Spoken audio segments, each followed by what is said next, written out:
Equipped है, equipments हैं और जिनका भी सपोर्ट है, जो उनको आगे बढ़ा रहे हैं। प्रशांत सर का उन्होंने नाम लिया था, आज प्रशांत सर यहाँ पे आए हुए हैं।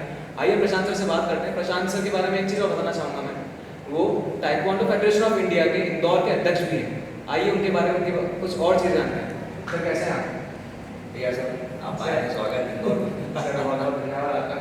सर मतलब आपका ये स्पोर्ट्स फील्ड में कैसा अटैचमेंट है, मतलब कैसे जुड़े आप स्पोर्ट्स से? स्पोर्ट्स में मैं जब धार में टेबल टेनिस शुरू से खेलता आया हूँ मैं, अच्छा सर। और 84-85 तक खेला। उसके बाद फिर एजुकेशन में जाने के कारण मेरा एक टेबल टेनिस में गैप हुआ, और फिर इंदौर आके फिर मैंने अभी लगातार, मुझे 22 साल हो गए खेलते हुए, और मैं लगातार अभी कम से कम 12 नेशन खेल चुका हूँ।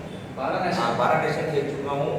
5 बार मध्य प्रदेश में रिप्रेजेंट कर चुका हूँ, MP को ऑल इंडिया लेवल में। और मैं पटना में भी ब्रॉन्ज मेडल लाया, गांधीनगर में ब्रॉन्ज मेडल लेके आया था ऑल इंडिया, MP को रिप्रेजेंट करता, और भोपाल में भी सिल्वर मेडल लाया डबल सुंदर ठाकुर के साथ। तो स्पोर्ट्स के मतलब स्पोर्ट्स जैसे आपने बोला कि टेबल टेनिस होता है, तो टेबल टेनिस के अलावा आप स्पोर्ट्स क्या चाहते हैं, मतलब कैसे सपोर्ट करें अपना यूथ जो है स्पोर्ट्स को, कैसे आप मतलब ज्वाइन करें?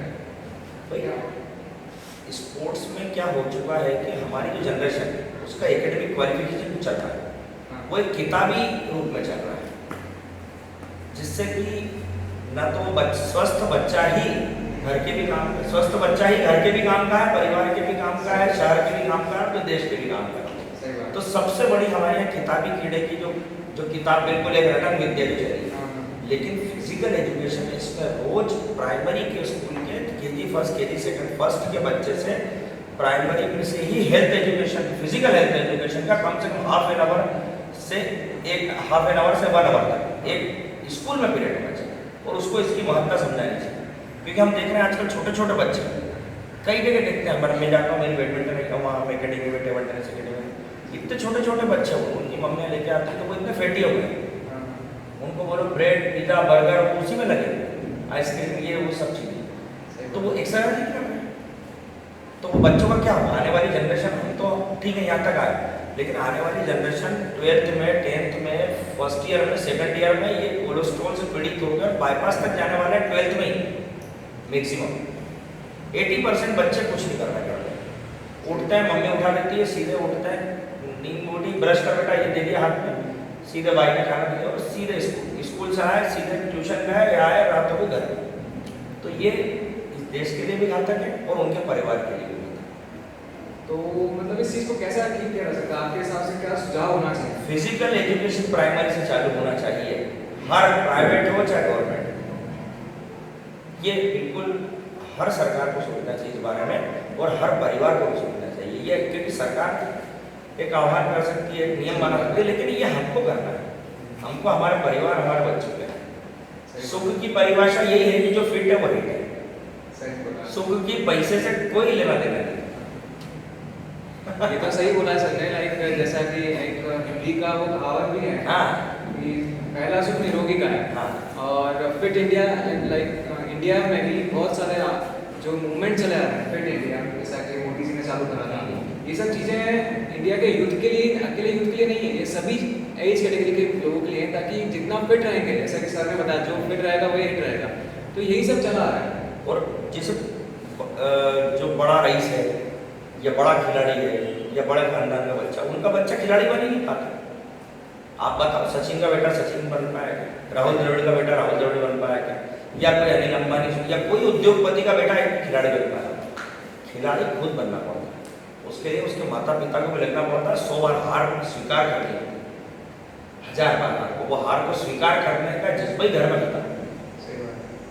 किसी वस्त्र की पहचान उसके तार से होती है, और किसी शस्त्र की पहचान उसकी धार से होती है, और मनुष्य की जीत की पहचान, मनुष्य के धैर्य की पहचान उसकी जीत से नहीं, उसकी हार से होती है। तो जब हार के वो मुस्कुराते हुए उस हार को वर्ण करेगा, तो ही एक दिन जीवन में उसकी जीत होगी।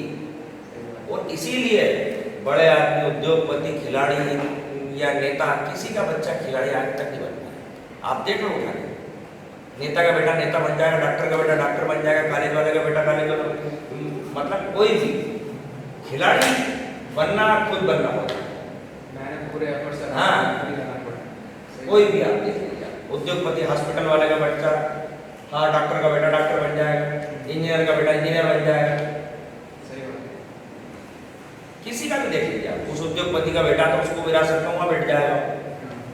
खिलाड़ी बनने के लिए खुद खुद ही उसको हजारों हार स्वीकार करने पड़ेंगे। सही बोला। तो जैसा कि सर ने बताया, आई थिंक सभी को मोटिवेशन तो मिला होगा, बिकॉज मेरे को भी मिला है, और जो भी व्यूअर्स होंगे उन्हीं को भी मोटिवेशन मिलेगा, बिकॉज सर जैसे लोग, भदौरिया सर, गरिमा मैम और सर को देख के ही हमको मोटिवेशन मिलता है। जब ये लोग इस एज में स्पोर्ट्स को इतना मोटिवेट कर रहे हैं, तो आई थिंक सभी को बचपन से, जैसा कि सर ने बताया, केजी फर्स्ट से स्टार्ट करना चाहिए। तो केजी फर्स्ट से स्टार्ट कर देना चाहिए। अगर आपको आपकी लाइफ एक्सपेक्टेंसी ज़्यादा चाहिए, if you want a good life, then you must come into the field of sports and exercise daily. This is the main motto of your life. बिल्कुल। ये क्या रहता है, हमारे पूर्वज, हमारे दादा दादी नाना नानी बोलते थे ना, मन के जीते जीते और मन के हारे हारे।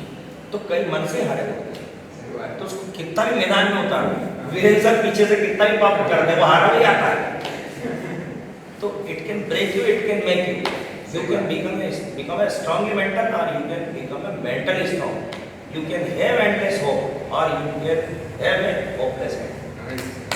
मन के जीते जो जीते, आपने उसको जीतना ही किसी का हारेगा। वो मन से हारा, मंच पे गया, पहले ही बोलने का यार मैं नहीं बोल रहा हूँ, अरे पहले जाओ तो सही। पहले खिलाड़ी आपने वीरेंद्र सर ने अगर मैदान में उतारा है, तो कम से कम आप फाइट तो करो। सही बात है। भाई कोई ऊपर से सीख के नहीं आता, सब यही सीखे आप और अपन। कोई आया क्या समय, यार पर टाइम नहीं। यार एक बात बताओ, किसी के पास 25 घंटे हैं कि मुकेश अंबानी को उसके पास 25 घंटे नहीं है, उसके पास भी 25 घंटे नहीं, हमारे पास भी उतने घंटे, उसके पास भी उतने घंटे, उसकी भी सोई वैसी चलती है, उतनी भी चलती। तो समय तो इसी में से सबको निकालना। सही बोला। मतलब किसी की ऐसा, मतलब खुद ही आप, जैसा आपने बताया था, तो पहले आपने बताया कि खुद ही को एफर्ट्स लगाना है। हाँ, और सभी के पास सेम टाइम, सभी के पास सेम टाइम रुचि होती है आपकी, वो होता है कि आपको कितना मेहनत करना है खुद के लिए करना है। भाई यूएस के राष्ट्रपति के पास 26 घंटे हैं, उसके पास भी कोई 24 है, आपके पास भी, मेरे पास भी, आपके पास भी, आपके पास भी। तो इसमें से तो अपने को अपना जीवन का श्रेष्ठ निकालना है।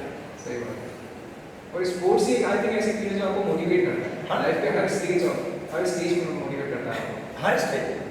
और इसमें इतना हार के जीत के आदमी कई विपरीत परिस्थितियों में जब वो आता है ना, तो इतना स्ट्रांग रहता है स्पोर्ट्समैन कि वो उसमें से बाहर निकाल लेता है।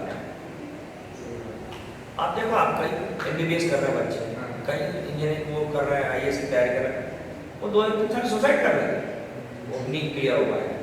सीए कर रहे हैं बच्चा, नहीं हो पाए तो उसमें क्यों? क्योंकि उनको खेल में या उनको हार सिखाई नहीं ना,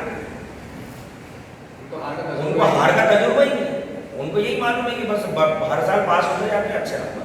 पर जब वो परिस्थिति आती है कट टू कट, वहाँ 2-3 बार जब गड़बड़ होती है उनके लाइफ की, तो फेलियर होते हैं, तो वो उसको हार चुके होते हैं।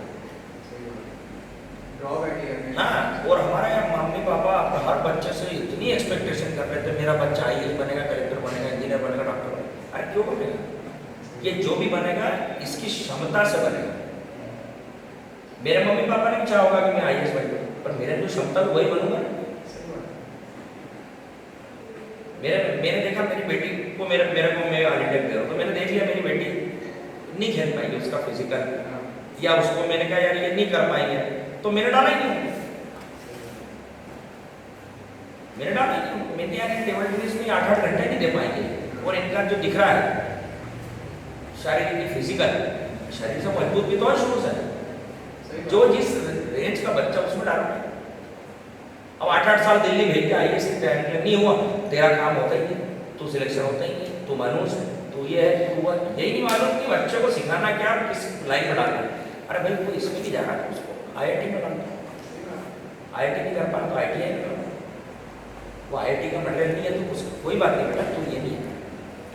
अपन इतनी बच्चों से एक्सपेक्टेशन कर लेते हैं कि बच्चे डिप्रेशन में आ जाते हैं। कैपेबिलिटीज आना चाहिए बच्चों की, उनकी क्षमता को नाप कर उनके अनुसार उनको जॉब के लिए। हर माँ बाप ने अपने बच्चे को डिप्रेशन में डाल दिया, वो देख उनका बच्चा, अरे वो अलग चीज है, हम अलग चीज है। वो देख फलाने का बच्चा, वो देखो आईएएस बन गया, वो देख उनका बच्चा वो डॉक्टर बन गया, बन गया। हमारी क्षमता ये है, हम ठीक है, हम यहाँ पे हम एलडीसी है तो कोई तकलीफ थोड़ी है। हम इंजीनियर हैं, हम आईटी में आए हैं, हम छोटे इंजीनियर, कोई बात नहीं। हमारी क्षमता ही है। सही बोला। ये चुप हो रही है। मतलब हाँ, मैं खुद ही मोटिवेट हुआ हूँ ये सब सुनने के बाद। आई थिंक आप लोग भी सभी मोटिवेट हुए होंगे। तो रियली सर मतलब बहुत अच्छा लगा आपसे मिलके हमें। अगर आप जैसे लोग अगर रहेंगे तो मतलब इंदौर ही नहीं, मतलब सब जगह जो यूथ रहेगा वो बहुत ज़्यादा मोटिवेट होगा। Sir thank you so much for giving us this opportunity to meet in the person like. Thank you so much. Arunima Sinha थी, एक भली चाय आ रहा है, अरुणिमा सिन्हा थी एक, वो उसको चेन स्नैचिंग में ट्रेन से गिरा दिया गया कानपुर में, है ना। उसके वो गिर गई, उसके दोनों पैर कट गए, उसके बिटिया के दोनों पैर कट गए। उसके बाद दोनों पैर कटने के बाद में उस रात भर वो रेलवे ट्रैक पर पड़ी रही, और वो सुबह जब उसको हल्का फुल्का होश आया तो अस्पताल में थी। कई लोगों कुछ लोगों ने जाके उसको जब 2 दिन बाद बताया कि आपके पैर नहीं है, तो उसने पहले तो गम किया, लेकिन उस अफसोस के बाद उसने खुशी जाहिर की, हे ईश्वर तुमने मुझे इतनी विपरीत परिस्थिति में जिंदा रखा। उसके पैर नहीं थे। अरुणिमा सिन्हा ने उसी समय ये प्रण किया कि बछेंद्री पाल से मिलेगी, जो एवरेस्ट पता कर चुके। वो उनके पास गई, उन्होंने कहा दीदी मेरे को एवरेस्ट पता कर, किसी हालत में करना। तो बोले तुम्हारे पैर ही नहीं, तुमने आर्टिफिशियल पैर लगा। और एवरेस्ट को 3 बार पता करा, और तत्कालीन इंडिया गवर्नमेंट ने उनको पद्मश्री अवार्ड दिया।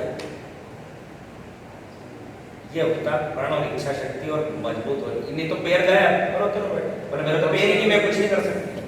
आगे नहीं, उसने सब कुछ कर दिया। Such a great inspiration for all of us. तो ये मन के जीते जीते। सही बात। आज हमारे पास 2 हाथ हैं, 2 आंखें, कान हैं, मतलब दुनिया के सबसे अमीर आदमी हम हैं। दुनिया के सबसे अमीर आदमी है, गाड़ी नहीं है उससे क्या करना। हमारे पास 2 हाथ, 2 आंख, कान सुरक्षित है, और ये अपने पास है, तो हम दुनिया के सबसे अमीर हैं। कोई कहेगा कि आप किसी यार तुम्हारी हाथ दे दो मैं तुमको 10 करोड़ देता हूँ, कौन देगा हाथ? तो अरबों रुपए का तो लेके घूम रहे हो क्यों सर? सबसे बड़ी चीज तो शरीर ही है। शरीर है, तो इसकी कोई कीमत ही नहीं है।